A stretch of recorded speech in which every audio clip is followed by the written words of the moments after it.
Well, hello, folks, and welcome to the 8th episode of Guitar Talk. This is a show where we talk about all things guitar related. We love new guitars, we love old guitars, bass guitars, nylon strings. If it's got strings on it, we like it. And we hope you learn a little something that maybe you didn't know about guitars before tuning in.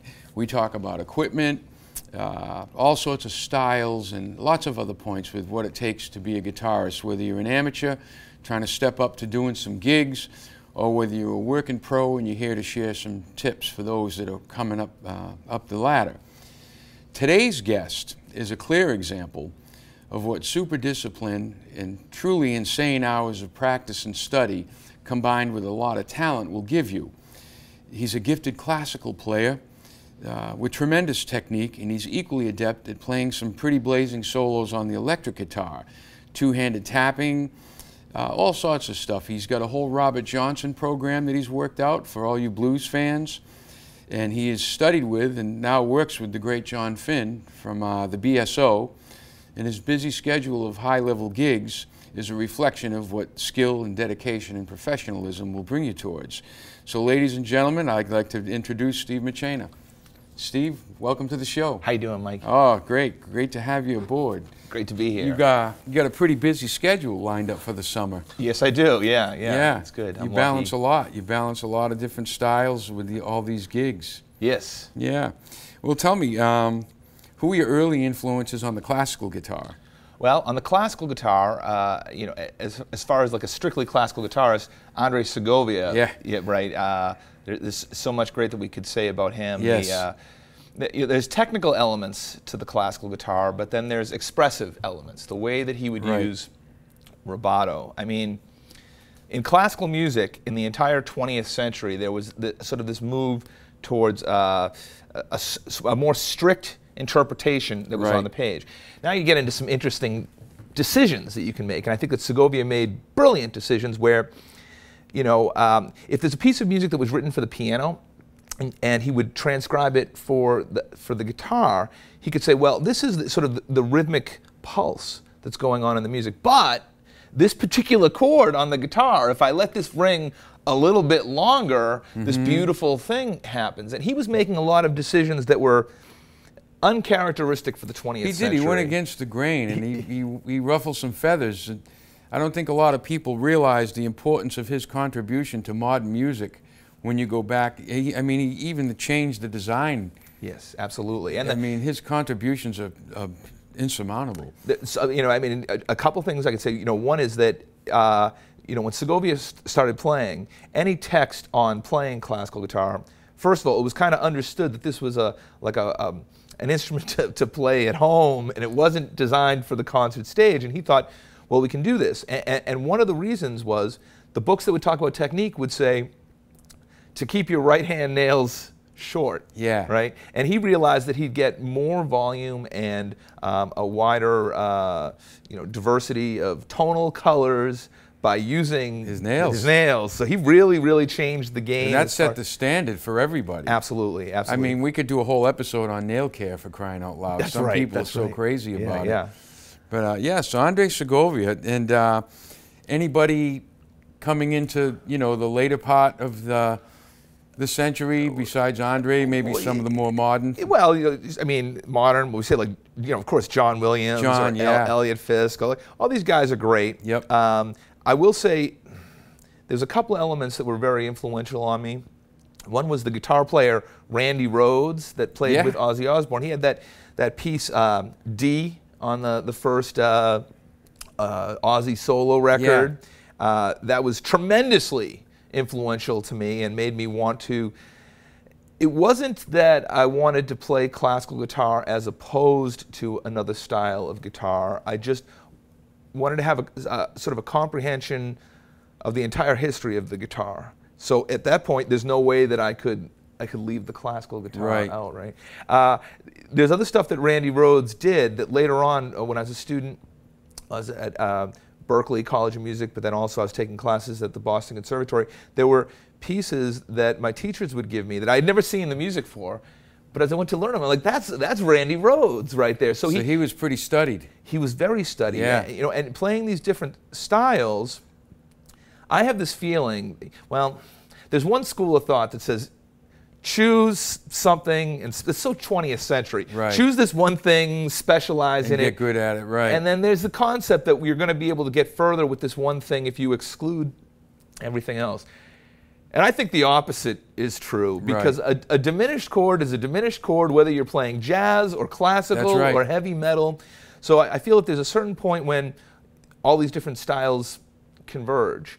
And, you know, thinking about the works of Randy Rhoads, well, it kind of proves that, because you'd listen to what he's playing, you'd say, well, he's playing hard rock or he's playing heavy metal, but the vocabulary that he's using is from classical guitar. It certainly is, and you know, that leads me to my next question, where that might have been the last decade where classical guitar styles really were still creeping in heavily into popular music. Yes. It was in metal, it became, you had to know, you suddenly had to know how to sweep pick and run diminished scales all over the neck, and a lot of these guys thought that made them classical players, and of course it didn't, but those elements were there. Yes. When I grew up, you would hear brief little snippets in all sorts of pop tunes, everything from the Monkees, when you heard that Spanish solo on Valerie, to songs like Classical Gas, and then later in the 70s, Steve Howe really stepped to the forefront of the stage with his band, Yes, and played things like Mood for a Day and other nice little pieces. So it still played a strong role in popular music. I don't hear it so much anymore in today's recipe style formula pop music, where the musicians don't get that kind of freedom. Do you see a role in how to move forward in keeping that style and classical alive in popular music? Well, first of all, I think it's still there. One thing I think is interesting about recorded music is that as we go on, the body of work becomes larger and larger. Yeah. So,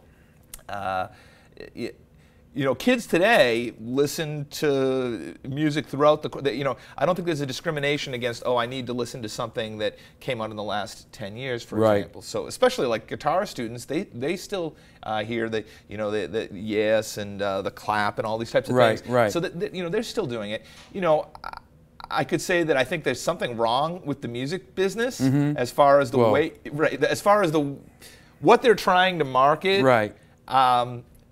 Well, some of it is junk, right? Most of it is junk, but if you wade through it, you'll find some music. That's right. And so, you know, we could say, do I think there's going to be a lot of albums that get a big push that have a lot of classical guitar on them in the next few years? No, I don't think so. I mean, even the sound of the instrument, when played by somebody with a good right hand, it doesn't necessarily have to be a Segovia line or a trad piece, but the sound of it. I remember songs like, you know, Crimson and Clover and all these 60s pop tunes where suddenly these nice right-hand style fingerings would find their way into the melody. And it would be so beautiful in a rock context. And I don't see it, I don't see the value as saying, oh, the classical guitar is so beautiful. The way I see it is, what is the guitar capable of? Right. And you know, the scope of that, you know, going back to Randy Rhoads there for a second, is that saying, well, you hear this nylon string guitar in the same context that you're hearing these solid body electric guitars, and I just think it makes the guitar better. It makes it's like if you were an artist and you go to paint, you want to have as many colors available. Absolutely. To you. That's if you only have the color, you know, maybe I have red and I have blue, and then I paint with red and blue. To me, that's not an artistic decision. That's a decision of function, that these are only the colors I had. On the other hand, if I have all of the colors that I could have, and then I decide to paint with red and blue, I think it's a different thing. Absolutely. Well, tell us a little bit about the first piece you're going to play for us today. Okay, so I'm going to play a piece called Granada. It's by Isaac Albéniz. I think the first two pieces I play are both Albéniz pieces. It's got a good story, though. So let's see. In the late 19th century, there was a composer in Spain, a pianist named Isaac Albéniz. And I think he was intending to compose music like Chopin or maybe Debussy later on or something like that. And he wanted to write music like that. But he lived in Spain where it was very hot and the windows were open. So when he was trying to write this music, he'd hear the flamenco guitarists out the window strum all these techniques, and at first it was a distraction to him, and the first approach that he took was to say, well, okay, I'm going to block that out. Then he decided, well, no, I have these ideas about classical music that I want to write, but the flavor that I'm hearing right outside my window, I'm going to embrace that. And this is so convoluted. He started writing music for the piano that was designed to emulate the Spanish guitars, but with a lot of chord changes and a classical type of harmonic vocabulary. So that would have been the end of the story, and we'd say these beautiful piano pieces that have a guitar or a Spanish type of flavor to them. Yeah. But then Segovia came around. One of the reasons why people were saying you're not going to bring this to the world stage is there wasn't enough repertoire for the classical guitar. So he went out and said, well, this piece was written for cello, but I could transcribe it for the guitar. This piece was written for violin. This piece was written for the piano. So he started looking for pieces that then he could transcribe for the classical guitar. And he came across Albéniz's body of work. And the thing is, I don't think that he knew the story when he first looked at the music. Oh, this was a pianist that was influenced by guitarists. He just started reading through it. He says, oh, this would be really well suited to the guitar. So then Segovia, I want to follow this. You had these pieces that were written on the piano, influenced by guitar. Then you have these piano pieces. Then Andres Segovia says, oh, there's these piano pieces would sound nice, and he brought them back to the guitar. Excellent. So they're very guitaristic. Well, why don't you indulge us and play us this wonderful piece.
Steve, that was wonderful. Why don't you stay right there and play us another piece? That was absolutely exquisite. Thank you so much. Let's hear another one. What are you going to do now? I'm going to do Leander, same composer, faster, a little more demanding. It's but it kind of goes nicely with that Granada piece. Let's hear it.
Well, come on over and have a seat. That was out of this world.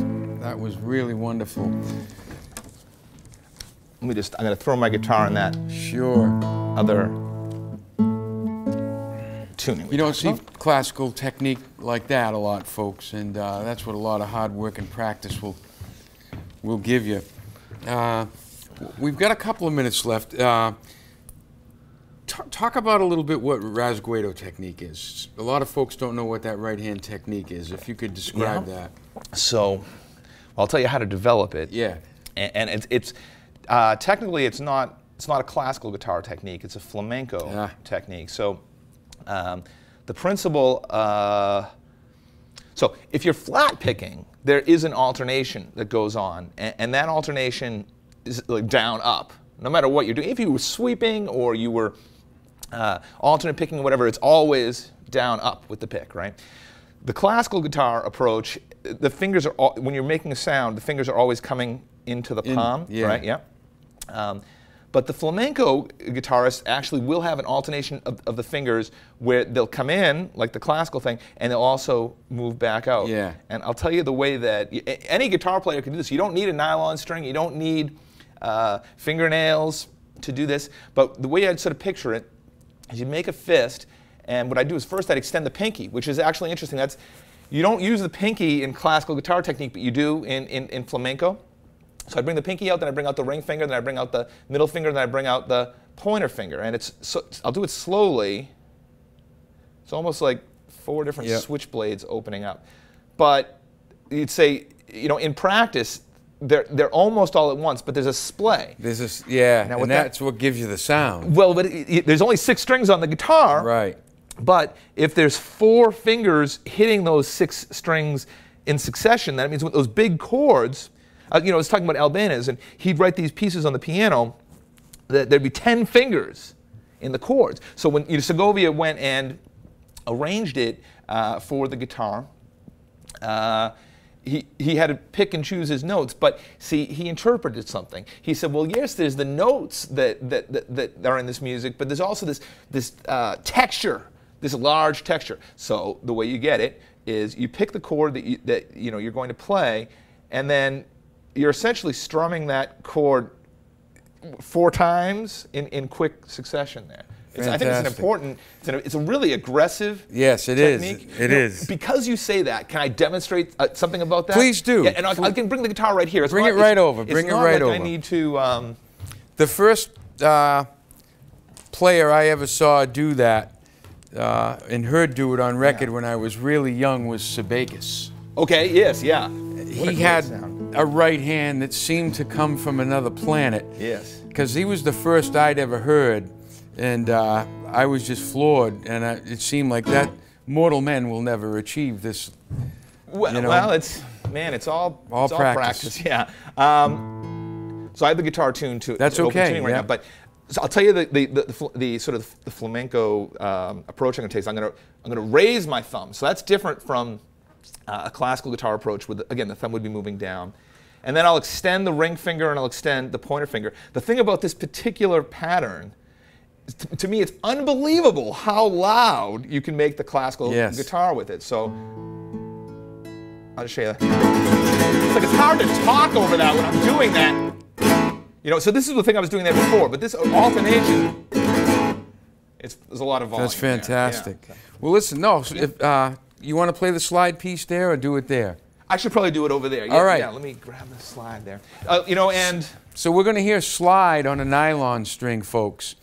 And this is not a common technique, and it's a beautiful sound and very expressive. And Steve's going to show us how it's done right now. I love slide guitar, and one of the advantages to sort of pursuing the whole history of the guitar is that